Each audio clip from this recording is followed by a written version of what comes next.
नमस्कार दोस्तों, बीपीएससी शिक्षक आज 9th-10th का एग्जाम था और छात्र जैसे ही एग्जाम से निकले थे कुछ कुछ सब्जेक्ट के छात्र काफी खुश थे। कुछ कह रहे थे कि कुछ क्वेश्चन को घुमावदार भी पूछ दिया गया है। कुछ का कहना था कि जो एनसीईआरटी डीपली पढ़ा होगा उसका कोई क्वेश्चन नहीं छूटा होगा। कैसा पेपर था, क्या कुछ रह सकता है, एवरेज स्कोर क्या हो सकता है छात्रों का, सारे मुद्दे पर बात करने के लिए अभी हमारे साथ शशि शरण सर है। सबसे पहले सर स्वागत है आपका। बहुत शुक्रिया, बहुत धन्यवाद। सर 9th-10th का पेपर देख के आपको कैसा लगा? आपके पढ़ाए हुए छात्रों का रिव्यू भी लिए होंगे आप। कैसा लग रहा था कि क्या लेवल था क्वेश्चन का? देखिए, कहीं खुशी है तो कहीं गम है। कुछ छात्र बहुत खुश हैं और तो कुछ लोग नाराज भी हैं। जैसे खुश होने वाली अगर श्रेणी की बात करें तो आप देखिए कि जिनका हिस्ट्री और ज्योग्राफी था कॉम्बिनेशन के अंदर में, उनके लिए खुशी की बात है। इकोनॉमिक्स वाले भी छात्र थोड़ा मुस्कुरा रहे होंगे, लेकिन जिनका पॉलिटिकल साइंस था उनके लिए आज निराशा हाथ लगी होगी, क्योंकि पॉलिटिकल साइंस के अंदर में कंप्लीटली जो पीजीटी लेवल का पॉलिटिकल साइंस होता है वो प्रश्न पूछ दिया गया था। इतिहास के अंदर में एक चौंकाने वाली बात थी। चौंकाने वाली बात यह थी कि इतिहास में जो 40 सवाल पूछे गए थे, सिलेबस क्या है? एंशिएंट, मिडाइवल, मॉडर्न और वर्ल्ड। प्राचीन इतिहास, मध्यकालीन इतिहास, विश्व का इतिहास और आधुनिक इतिहास। एको वो सवाल मॉडर्न हिस्ट्री से नहीं आया, एक भी सवाल वर्ल्ड हिस्ट्री से नहीं आया। 40 के 40 प्रश्न सिर्फ और सिर्फ जो है एंशिएंट और मिडाइवल से आए। बलबन पूरा उतार दिया गया था। जैसे पिछली बार याद होगा कि लोकतंत्र के चैप्टर से 10 सवाल था, इस बार बलबन वाला जो टॉपिक नजर आ रहा था खाली बलबने नजर आ रहा है। मतलब बलबन इल्तुतमिश भर भर के आया। तो पूरा का पूरा इतिहास अगर खंड की बात करेंगे तो सिर्फ एंशिएंट और मिडाइवल आया। जो बच्चे ऑफिसर एकेडमी से पढ़े होंगे या कहीं भी अच्छे से पढ़ाई करके गए होंगे, उन्होंने इतिहास खंड में बहुत अच्छा स्कोर किया होगा। कंप्लीटली फैक्चुअल क्वेश्चन था मैथ को लेकर के। बिल्कुल। इतिहास के बाद एक एक करके मैं बताता हूं। सोशल स्टडी के अंदर में भूगोल को देखते हैं। भूगोल के अंदर में 40 में से 30 सवाल 32 सवाल ऐसे थे जो बच्चों से आमतौर पे 30 से 32 सवाल बच्चे बनाने लायक थे, लेकिन जो 10 प्रश्न थे वो काफी कठिन स्तर के थे। काफी अच्छे क्वेश्चन पूछे गए थे। बर्मा उर्मा का, बांग्लादेश, म्यांमार तक के डेटा को पूछ लिया गया था। तो ऐसे चीजों को तो कोई पढ़ता नहीं है और कोई पढ़ाता भी नहीं है। तो मैक्सिमम जो क्वेश्चन उसमें बनने लायक था वो 28 से 30 सवाल है जो बच्चों से बन जाएगा। ठीक है, बाहर आके ज्ञान देने वाली बात नहीं कि सब बना दोगे। तीसरा आते हैं पॉलिटिकल साइंस। पॉलिटिकल साइंस के छात्र आज निराश होंगे। निराश इस मायने से होंगे कि अगर वो छात्र सिर्फ और सिर्फ 9th-10th फोकस्ड रहे होंगे, उन्होंने पीजीटी लेवल की पढ़ाई नहीं की होगी, तो उनके हाथ निराशा लगी होगी। क्योंकि इंडियन पॉलिटी का जो कोर सेगमेंट होता है, लक्ष्मीकांत वाला जो सेगमेंट होता है, उससे मुझे लगता है कि बेखूबी 4 से 5 सवाल ही थे। बाकी 30 से 32 सवाल ऐसे क्वेश्चन थे जो पॉलिटिकल साइंस पीजीटी लेवल का क्वेश्चन था। तो जिन्होंने भी 11th-12th वाली पूरी डीपली स्टडी कर रखी होगी वही सिर्फ बना पाए होंगे, अन्यथा छात्रों को निराशा हाथ लगी होगी। लास्ट खंड बचता है, वो खंड है इकोनॉमिक्स का। इकोनॉमिक्स पिछले मुकाबले इस बार थोड़ा आसान था बच्चों के लिए। मुझे लगता है कि 25, 27, 28 क्वेश्चन तक भी लोग सही करके इकोनॉमिक्स में आए होंगे। मिक्स किया गया था क्या? ज्योग्राफी क्या?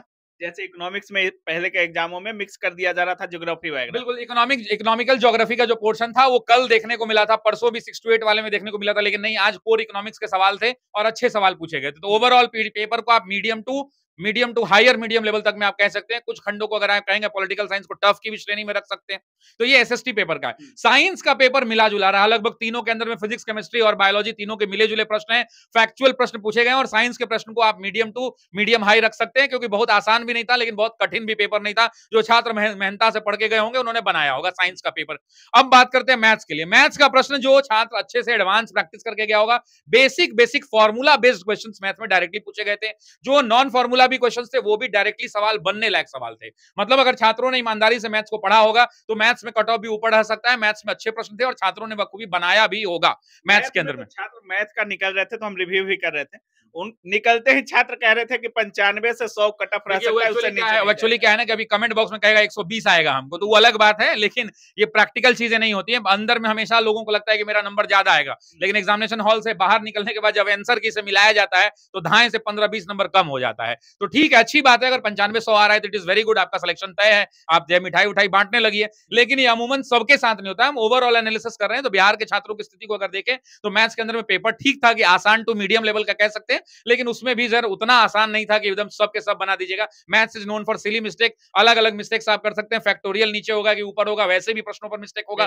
फॉर्मूला में ऐसे फॉर्मूला भेजे गए कि आपको लगेगा पहला ही आंसर हो जाएगा, तो आपसे सिली मिस्टेक मैथ्स में खूब सारा कराया जा सकता है।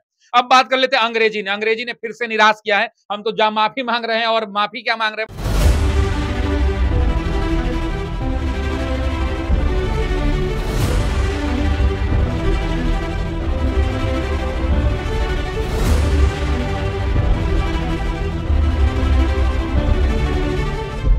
मतलब छात्रों के हित के लिए अगर हम कहें तो हम आप ये कह सकते हैं कि सबसे ज्यादा जो निराश छात्र हुए होंगे वो निराशा सिर्फ अंग्रेजी वालों को लगी होगी। क्यों मैं बोल रहा हूं सुनिए। अब जो आज का जो पेपर था, पिछली बार 80 प्रश्न के अंदर में सिर्फ और सिर्फ 15 लिटरेचर था और 65 गो ग्रामर का क्वेश्चन था। जो टीआरई लास्ट एग्जाम हुआ था। इस बार उलट दिया है, 65 लिटरेचर है और सिर्फ 15 क्वेश्चन ग्रामर है। तो बताइए कि क्या बच्चों को ये पता था, ना शिक्षक को पता था, ना छात्रों को पता था, इसीलिए छात्रों के हाथ निराशा लगी होगी। और मैं मान के चलता हूं कि इंग्लिश का कट ऑफ जो है बहुत नीचे गिरेगा और इंग्लिश के अंदर में छात्र जो है काफी निराश भी होंगे जिनका लिटरेचर स्ट्रांग नहीं होगा। और देखिए लिटरेचर में भी कोई तय सीमा नहीं है कि आप जो है 9-10 वाली लिटरेचर की किताब से पूछिएगा कि 11-12 वाली से पूछिएगा कि एमए बीए वाले किताब से पूछिएगा कि एमए वाले किताब से पूछिएगा। कल के पेपर में भी आप देखिए 6 to 8 में भी बहुत सारे ऐसे क्वेश्चन मिलेंगे जो प्रीवियस ईयर नेट जीआरएफ के क्वेश्चन है, ना किसी बच्चे ने पढ़ा है ना किसी टीचर ने पढ़ाया है। तो अप्रत्याशित पेपर था, अंग्रेजी वालों को आज फिर निराशा हाथ लगी होगी, इसमें कोई दोमत नहीं है।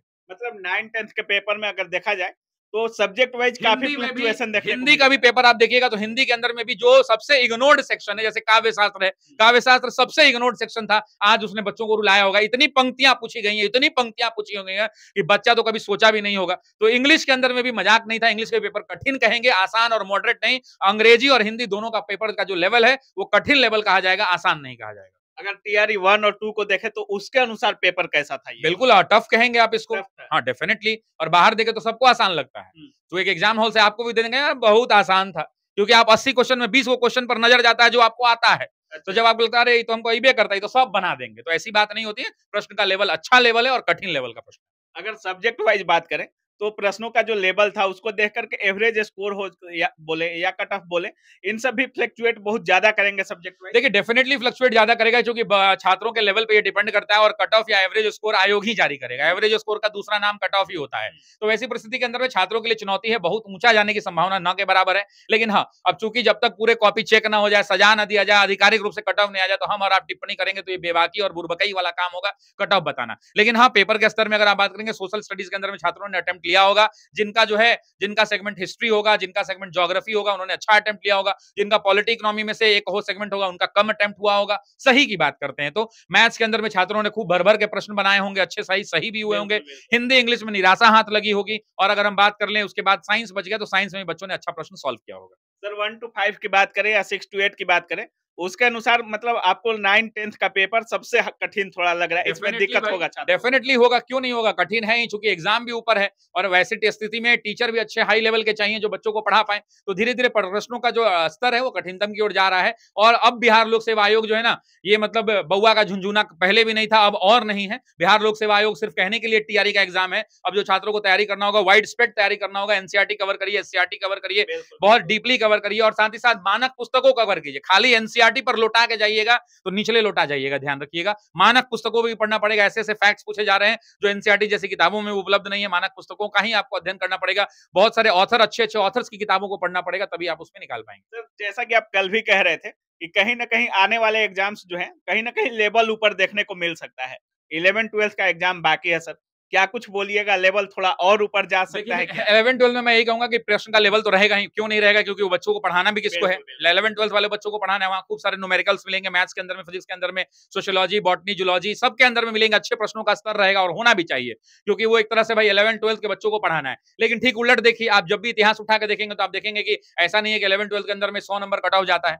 प्रश्नों के स्तर के हिसाब से ही बच्चे चुने जाते हैं, ठीक है ना। तो ऐसी परिस्थिति के अंदर में निराश होने की जरूरत नहीं है। अगर पेपर कठिन आ रहा है तो सबके लिए कठिन है, और पेपर अगर आसान है तो सबके लिए आसान है, उसमें चिंता करने की आवश्यकता नहीं है। जो पेपर आया उसको सहर्ष स्वीकार करिए और अपनी ऊर्जा, अपनी क्षमता और अपनी बुद्धिमत्ता का इस्तेमाल करते हुए प्रश्नों को अच्छे से सॉल्व करिए। ऑफिसर एकेडमी के छात्र क्या किए होंगे आज के क्वेश्चन? ऑफिसर एकेडमी के छात्र ऊपर वाला ही बताएगा और बच्चे ही बता रहे होंगे, आपको पूछ के देखिएगा। ऑफिसर एकेडमी के छात्र झंडा लहरा के आए होंगे, लेकिन हिंदी में तो कुछ ठीक ठाक, लेकिन अंग्रेजी में झंडा मेरा भी नहीं लहरा होगा, क्योंकि हमारे शिक्षक ने भी लिटरेचर पर उतना मेहनत नहीं किया था। जो है उसको स्वीकार करना चाहिए, इसमें कोई बुराई वाली बात नहीं है। हिंदी के अंदर में काव्य खंड से भी हमने बहुत डीपली काव्य खंड कहीं नहीं पढ़ा होगा, बच्चों ने पढ़ा होगा। कांड खंड में भी, काव्य खंड में भी बच्चों को निराशा हाथ लगी, लेकिन उतनी पूरी निराशा हाथ नहीं लगी होगी। लेकिन फिर भी जो है अंग्रेजी ने सबसे ज्यादा रुलाया है बच्चों को, इसमें कोई दो मत नहीं। सर जैसा छात्र बता रहे थे, क्या 90 के ऊपर रह सकता है क्या कट ऑफ? देखिए 90 रहेगा कि 95 रहेगा, ये कैलकुलेशन जो है आयोग ही करेगा। हम और आप इसके लिए नहीं बने हैं, हम और आप जो है रिव्यू करने के लिए बने हैं और जो वास्तविक बात है वो बताने के लिए बने। Let us wait for the आयोग, और मुझे लगता है कि उतना देखिए, इंतजार करिए, अब इस पर क्या टिप्पणी करें।